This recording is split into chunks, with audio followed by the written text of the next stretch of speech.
ഇനി നിങ്ങൾക്ക് വട്ടച്ചൊറിയും കരപ്പനും ഒരിക്കലും ഉണ്ടാകില്ല. ഈ ഇല ഏതാണെന്ന് ആർക്കെങ്കിലും മനസ്സിലായോ? ഇത് നമ്മുടെ കുരുമുളകിൻ്റെ ഇലയാണ്. ഇതുകൊണ്ട് നമുക്കിന്നൊരു ഉപകാരമുണ്ട്.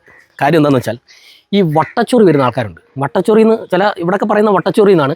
കാര്യം എന്താണെന്ന് വെച്ചാൽ വിയർപ്പ് അടിഞ്ഞിട്ട് നമ്മുടെ ഈ കഷത്തിൻ്റെ ഈ ഭാഗത്തും കഴുത്തിൻ്റെ ഈ പുറകിലെ തുടയുടെ ഇടുക്കിലൊക്കെ വട്ടച്ചൊറി ഇങ്ങനെ റൗണ്ട് പോലെ നിൽക്കും. അത് ഒന്നിന്ന് ഇങ്ങനെ സ്പ്രെഡായി അവിടെ ഇവിടെയൊക്കെ വരും. ഭയങ്കര ചൊറിച്ചിലും വേദനയായിരിക്കും. ഇപ്പം ഉദാഹരണം പറഞ്ഞാൽ നമുക്കിപ്പം ഒരു ഫംഗ്ഷൻ അറ്റൻഡ് ചെയ്യുക, അല്ലെങ്കിൽ നമ്മൾ ജോലിക്കൊക്കെ പോവുകയാണെങ്കിൽ കക്ഷത്തിലും നമ്മുടെ ഈ കാലിൻ്റെ സൈഡിലൊക്കെ നമുക്ക് ചൊറിയാൻ ഭയങ്കര ബുദ്ധിമുട്ടായിരിക്കും. അങ്ങനെ ബുദ്ധിമുട്ട് അനുഭവിക്കുന്ന ആൾക്കാർ ഒരുപാടുണ്ടാവും. അപ്പം നമുക്ക് ഈ പറഞ്ഞ കുരുമുളകിൻ്റെ ഇല വെച്ചുകൊണ്ട് നമുക്കൊരു എണ്ണ ഉണ്ടാക്കിയെടുക്കാം കേട്ടോ. കാര്യം ആ എണ്ണയൊന്ന് പുരട്ടിയാൽ മതി, നിങ്ങൾക്ക് ഈ പറഞ്ഞ പോലെ ഈ വട്ടച്ചൊറി പൂർണ്ണമായിട്ടും ഇല്ലാതാവും. അപ്പോൾ നമുക്കിത് മാത്രം പോരാ, ഇത് എടുക്കുന്നതിൻ്റെ കണക്കുണ്ട് കേട്ടോ. ഞാനത് പറയാൻ മറന്നുപോയി. ഇപ്പോൾ ഇത് കണ്ടോ, ഇത് വെറും തളിരിലയാണ്. ഒരു തളിരില 3 എണ്ണം എടുക്കണം കേട്ടോ. അതുപോലെ തന്നെ നമ്മുടെ ഈ ഫ്രണ്ടിൽ ഇരിക്കുന്നുണ്ടോ, നല്ല മുറ്റിയ ഇലയാണ്.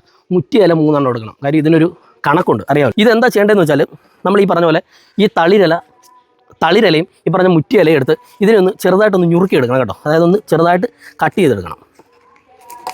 അപ്പോൾ നമ്മൾ താണ്ടെ അരിഞ്ഞു കൊണ്ടുവന്നിട്ടുണ്ട്. താണ്ടെ ഇതുപോലൊരു ചെറിയ പാത്രം എടുത്ത് നമ്മൾ അടുപ്പേ വെച്ചിട്ട് ആവശ്യത്തിനുള്ള എണ്ണ ഇതുപോലെ ആവശ്യത്തിനുള്ള എണ്ണ ഒഴിച്ചു കൊടുക്കുക കേട്ടോ.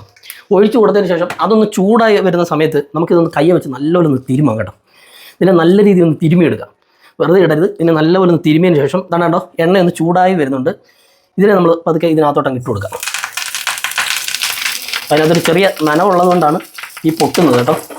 അപ്പോൾ നമ്മൾ നല്ല രീതിയിൽ ഇതിനെ ഒന്ന് വാട്ടിയെടുക്കണം കേട്ടോ. കാര്യം എന്ന് പറഞ്ഞാൽ നമ്മുടെ ഇതിൻ്റെ സത്ത് മുഴുവൻ നമ്മുടെ എണ്ണയ്ക്കകത്തോട്ട് ഇറങ്ങണം കേട്ടോ.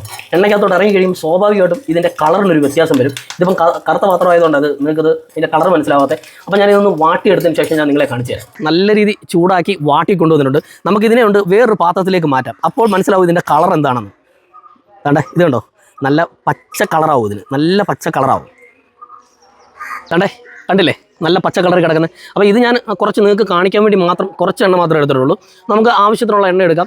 ഈ പറയുന്ന പോലെ തളിരല ഈ പറഞ്ഞ 6-ന് പകരം 12 ആക്കാം. അപ്പം ഇതെങ്ങനെയാണ് യൂസ് ചെയ്യേണ്ടതെന്ന് വെച്ചാൽ നമുക്കിപ്പം വട്ടച്ചൊറിയോ അല്ലെങ്കിൽ ഈ പറഞ്ഞ കരപ്പം പോലുള്ള സാധനം നിങ്ങൾക്കുണ്ടെങ്കിൽ നിങ്ങളൊരു ഒന്ന് ചൂട് ആറിയതിന് ശേഷം ഒരു കയ്യിൽ ഒരു തുള്ളി എടുത്തിട്ട് ജസ്റ്റ് അതിൻ്റെ പുറത്ത് ഇങ്ങനെ ഒന്ന് തേച്ച് കൊടുത്താൽ മാത്രം മതി.